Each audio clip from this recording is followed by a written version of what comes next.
बरं झालं देवी तुम्ही मला इथेच भेटलात। काही विशेष आहे का? हो देवी, आजपर्यंत आपण बानूला खूप सहाय्य केले आहे, विशेषतः श्री खंडेरायांनी। पण काही काळ त्यांनी तिला भेटू नये आणि तिच्याशी बोलू नये असा मी निर्णय घेतला आहे। हे ठरवावं असं का वाटलं तुम्हाला? देवी, माझ्या असं ध्यानात आलं आहे की बानू यांच्यावर खूप अवलंबून आहे, त्यामुळे ती स्वतःहून सारं काही बाजूला सारून प्रयत्नांची पराकाष्ठा करत नाही। परंतु तिला असं एकटं पाडून काय साध्य होणार आहे? नाही देवी, तिला एकटं पाडावं हा माझा हेतू नाही, पण तिच्या हे का ध्यानात येत नाही की आराध्य असो वा सद्गुरू असो, एका क्षणी भक्तालाच प्रयत्न करावे लागतात, आणि भक्त जर प्रयत्नच करत नसेल तर आराध्य तरी काय करणार? श्री खंडेरायांचं काय म्हणणं आहे यावर? त्यांनी ह्यासाठी होकार दिला आहे। म्हाळसा, ज्या अर्थी तुम्ही हा निर्णय घेतला आहे त्या अर्थी तुम्ही यावर विचार केला असेलच, परंतु मी एक सांगू का? बानूची श्री खंडेरायांशी भेट झाली तेव्हापासूनच तिने तिचं सर्वस्व त्यांना अर्पण करून टाकलं। तिच्या भक्तीची पद्धतच ती आहे, तिने समर्पण केलं आहे, शरणागत आहे ती। त्यामुळे कुठलीही परिस्थिती असेल तरीही श्री खंडेराय तिला सहाय्य करतीलच असंच तिला वाटत राहणार। आणि मला तिचा तोच भ्रम मोडायचा आहे देवी, तिने प्रयत्न करणं आवश्यक आहे।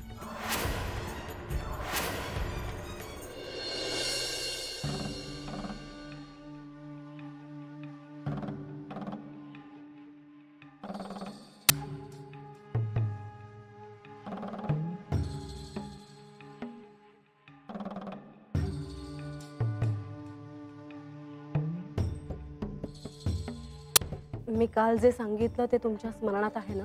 मी बानूला भेटायचं नाही, तिच्याशी बोलायचं नाही, हेच ना? हो। म्हाळसा, मला असं वाटतं की आता हा विषय पुरे, आपण राज्यकारभाराविषयी देखील बोलू शकतो। हो बोलूयात, पण आज बानूचा संदेश आला आहे, याला योगायोग म्हणायचं की अजून काही? काय संदेश होता? तिला तुम्हाला भेटायचं आहे। कशा संदर्भात? त्याचं कारण काही कळलं नाही, पण मी तुम्हाला म्हणाले होते ना की ती पूर्णपणे तुमच्यावर अवलंबून आहे, तुम्ही तिला काहीतरी सहाय्य कराल असं तिला वाटतं। म्हाळसा, तू सांगेपर्यंत मी बानूला भेटणार नाही असं ठरलंय ना? मग आता चिंता नसावी। मी चिंता करत नाही, ठरल्याप्रमाणेच तुम्ही वागाल याची मला खात्री आहे। मग झालं तर, असंही मला राज्यात लोकांना देखील भेटायचे आहे। पण गड उतरताना तिने जर तुम्हाला पाहिलं आणि ती तुमच्या समोर आलीच तर काय करायचं याचाही विचार करून ठेवा। म्हाळसा, तू चिंता करू नये, तुझा जो हेतू आहे तो हेतू सफल होईल। तुम्ही राज्यात जाणार आहात तर मी तुमच्या सोबत येणं अपेक्षित आहे का? नाही, चैत्रातल ऊन तळपत आहे तेव्हा एखाद्या संध्याकाळी सूर्यास्त झाल्यानंतर आपण राज्यात जाऊ। हो, आपल्याकडून लोकांचे सर्वतोपरी सहाय्य व्हावे, आणि आपण सांगाल त्याप्रमाणे आवश्यकता असेल तेव्हा मी येईनच।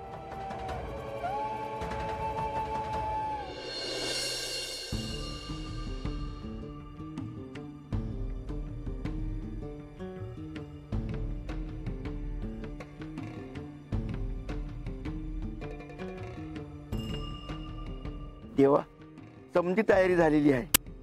होय गणोबा, निघूयात आता आपण। देवा, आज आपण राजकारभाराच्या निमित्ताने गावात जात आहोत।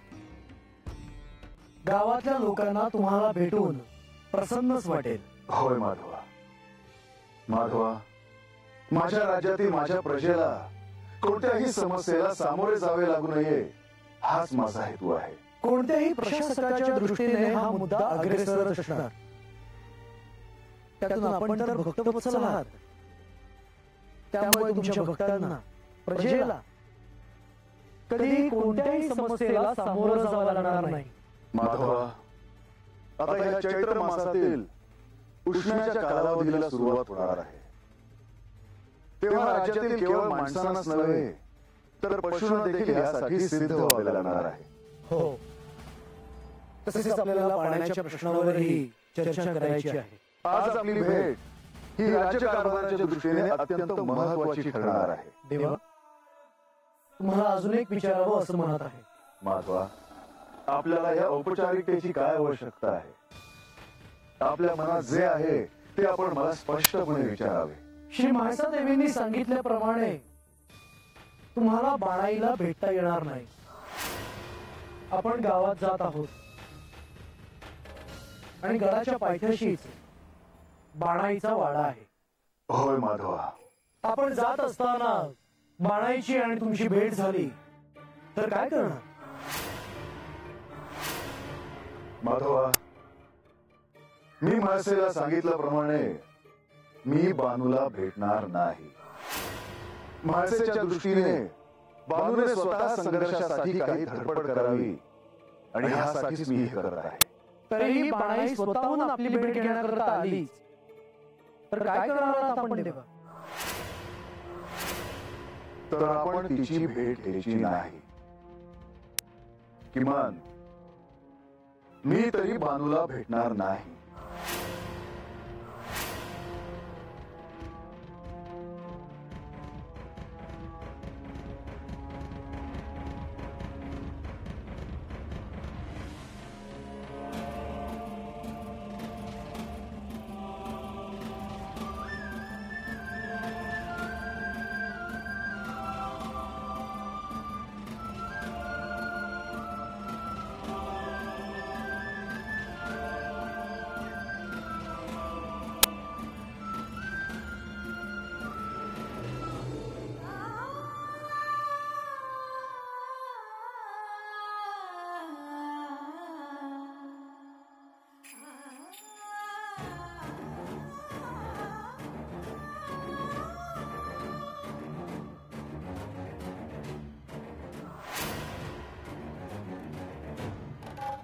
केवळ देवी हाता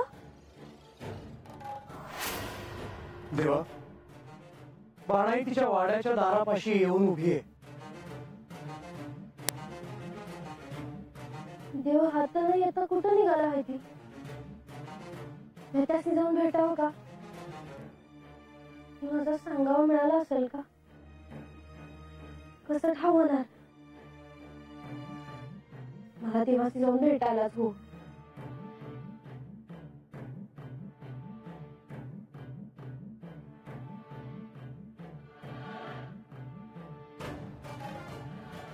देवा, बाणाई इथेच येताना दिसतीये. असं काही घडेल याची कल्पना मी तुम्हाला आधीच दिली होती.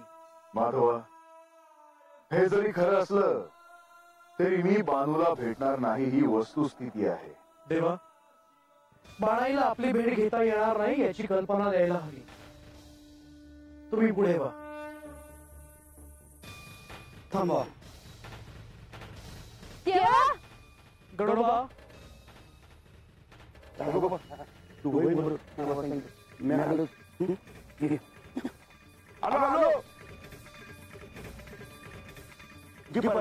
गणोबा, बाणाई देवांना भेटण्याच्या उद्देशाने इथे येत आहे. तेच मी बोलत होतो, पण देव काही थांबला नाही. कारण या क्षणी त्यांची आणि बाणाईची भेट होणं शक्य नाही. म्हणजे देव त्या न भेटता जाणार आहे ती. गणोबा, बाणाईला जाऊन निरोप द्या. तिची आणि देवांची या क्षणी भेट होणं शक्य नाही. वय आता हे काय झालं म्हणा? देवाचं थांबत कसं काय गेलं?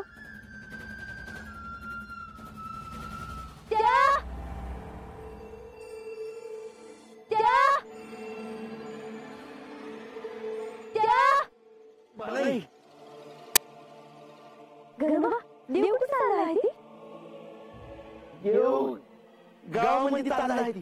होय का? मला त्याची भेटायचं आहे. नाही, तुम्हाला देवाची नाही भेटता येणार. गणोबा, अहो हे काय बोलताय तुम्ही?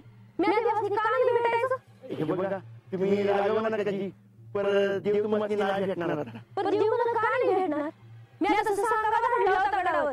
असं जी पर देव तुम्हाला नाही भेटायचं आता. म्या देवांची बायको आहे.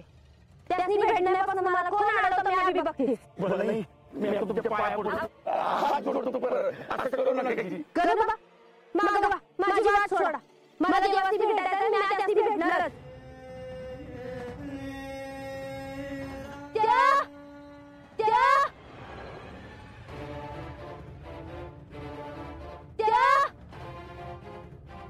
त्या त्या माधवा, मला असं वाटत आहे की बानू आपल्याच दिशेने येत आहे. होय देवा, परंतु मला आता असं वाटत आहे या क्षणी मी यात हस्तक्षेप करायला हवा. आपण पुढे व्हा. मी बाणाईची भेट घेऊन येतो.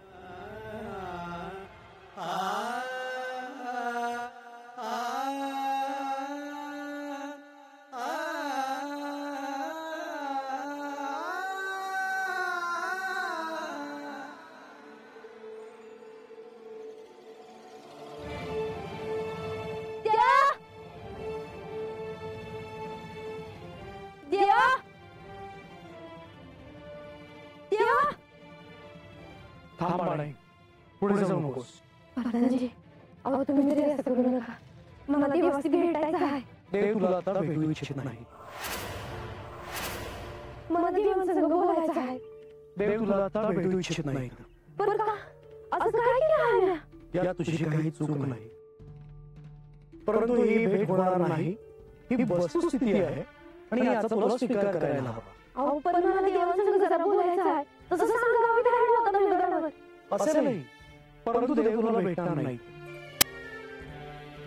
अहो पण का हे मला कोणीतरी सांगावं की. देवाने तुला भेटायचं नाही असं ठरवलं आहे. काय? हो. अहो पण मी असं काय केलं आहे म्हणून देवाने असं ठरवलं आहे? बाणाई, पुन्हा एकदा सांगतो की या तुझी काही चूक नाही.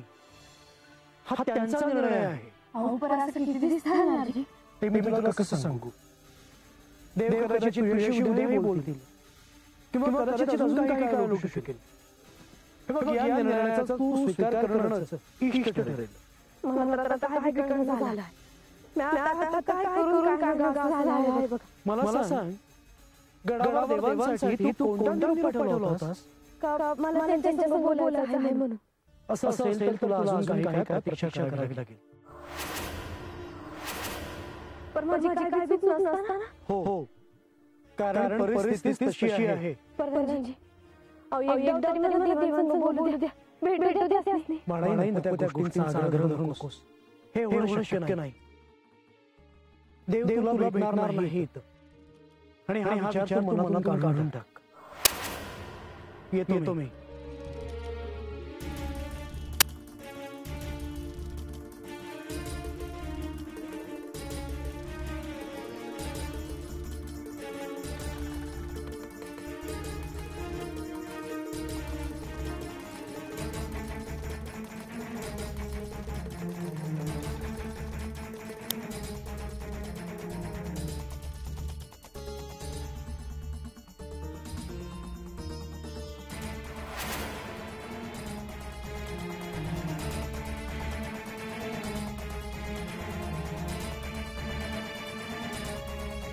बानू, आता फार विलंब लावू नकोस.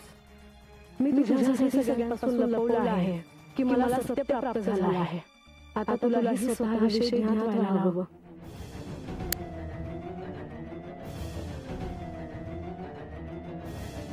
मी खरं तर आधीच तुम्हाला भेटायला येणार होते. मला वाटलं होतं की तुम्ही राज्यात गेला आहात की काय. नाही, हे गेले आहे देवी. आज तुम्ही कक्षाच्या बाहेरच आला नाही म्हणून भेटायला आले तुम्हाला. हो, मी खालीच पाहत होते. हे आताच बानूच्या वाड्याच्या तिथून पुढे गेलेले आहेत. हो, तुम्ही काय निर्णय घेतला हे कळलं मला. तुम्हाला माझा निर्णय योग्य वाटतोय ना देवी? तुम्ही अर्थातच यावर विचार केला असणार. देवी, तुम्ही सहमत आहात म्हणून आनंद वाटला. हासा, आपण सगळे एकाच दिशेने प्रयत्न करतो आहोत. काय साध्य करायचं आहे हे आपल्या सगळ्यांनाच ठाऊक आहे. परंतु आम्ही निर्णय घेण्यात आणि तुम्ही काही करण्यात एक अंतर आहे. कारण बानूवर जर सर्वाधिक प्रेम कोणाचं असेल तर ते तुमचं आहे. त्यामुळे तुम्ही जो निर्णय घ्याल त्याला एक विशिष्ट अर्थ असणार. देवी आजपर्यंत हे कधी कोणी बोलून दाखवलं नाही, पण आज तुम्ही असं म्हणता आहात. खरंच समाधान वाटलं. हे तर श्री खंडेराय, श्री गणेश, श्री विष्णू सगळ्यांनाच ठाऊक आहे. मी केवळ बोलून दाखवलं एवढंच. परंतु मी एक सांगू का? निसंकोचपणे सांगा देवी. भासा, तुम्ही हा जो निर्णय घेतला आहे ह्यावर तुम्ही पुनर्विचार करावा.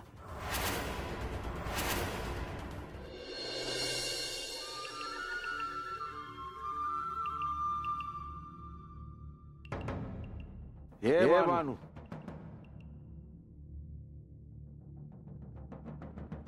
हे बानू, अगं काय झालं तुला? अगं बोल की. एक शेवंते गंगे. काय झालं?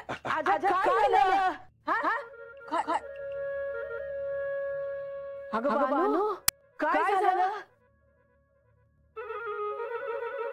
गंगे, अगोदर जा, पाणी घेऊन ये बरं. जा.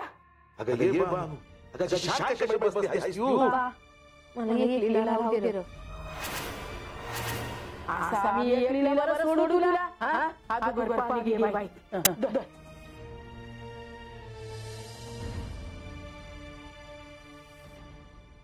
ये बानू, असा मोठ्या वागू नकोस. आम्ही काय तुझ्या वाईटच सांगणार होय? नाही तर नाही. नको पिऊ पाणी. पण काय झालं ते तर सांग. अगं देवासनी भेटायचं होतं होय तुला. त्याचं काय झालं? बा, मला देवासनी भेटायचं आहे, पण देवासनी मला भेटायचं नाही.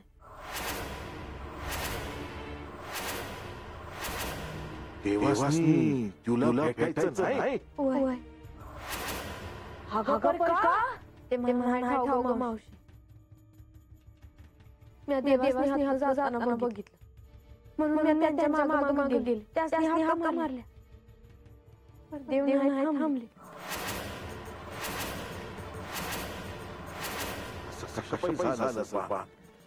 या अगोदर देव तुझ्याशी असं कधी वागले मला नाही आठवत बघ. गडावर काय झालं असेल? परत हे पूर तिथं काय झालं असेल आपल्याला ठाऊक होणार. मी एक काम करते, मी जाते आणि त्याशी बोलून आणते. हवय जा. आला कुठं होता तुम्ही? कुठे म्हणजे सांगा तुला काढाव. मग दिला देवासनी माझा सांगावा. दिला की दिला की काढाव. मग काय म्हणले देव? अरे बोल की. गप कशापायी आहेस तू? रंग्या, काय झालं गडाला? म्हणजे मी देवासनी नाही दिला सांगावा. नाही दिला म्हणजे देवासनीच भेटायला गेलो होतो. अरे काय? माझी बी ऐकत त्या मला महादेवी पैसे घेऊन गेल्या.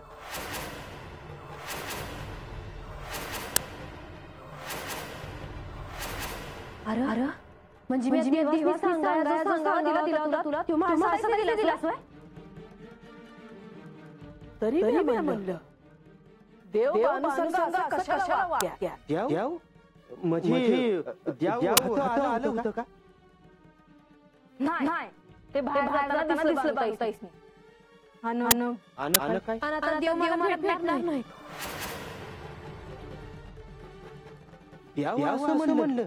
परदान जास्त म्हणले, पण मला तर कळतच नाही देव असं कशाला वागतात ते. हे रंग्या, तू महादेवी काय वेगळं सांगितलं? काय मी असं कशापायी करीन? म्हाळसा देवी देवासनी काय बोलल्या नसत्याल ना? नाहीतर देव असं कशाला वागत्यात?